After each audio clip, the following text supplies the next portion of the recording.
Hi, today I want to talk a little bit how sex recognition is related to safeguarding. So here's a little quote that I use a lot of the time, and it says that any movement that preaches to women and children to trust what the strange man tells you about his identity before trusting your instincts is a predatory movement.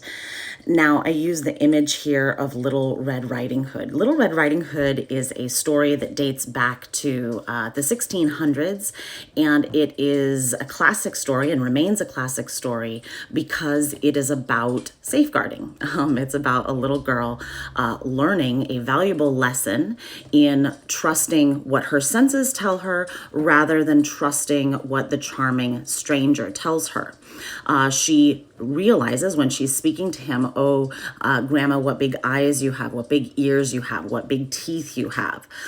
She, at that point in the story, has not yet learned her lesson. She goes through a process. This is what happens in archetypal tales. She goes through a process. She gets ingested. She comes out. She sees the light of day. And that is when she learns the lesson to trust her own perceptions rather than what the charming stranger says. Now, this is important for today's kids because today's kids are also being indoctrinated not to trust their own eyes and ears. And here's the thing, when it comes to safeguarding, we cannot have healthy boundaries, nor can we have healthy bodily autonomy when we cannot trust the authority of our own body.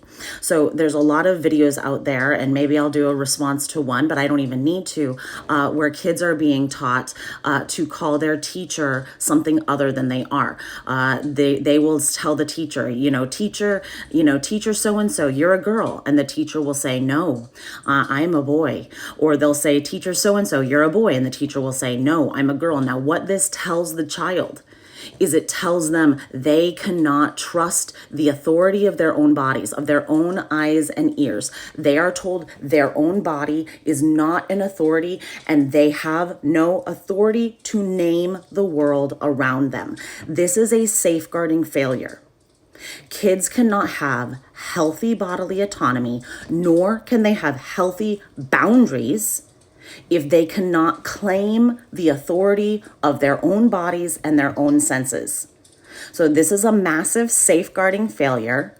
And that is why we need, to this day, stories like Little Red Riding Hood to help teach kids that they need to trust their own bodies before trusting a charming stranger.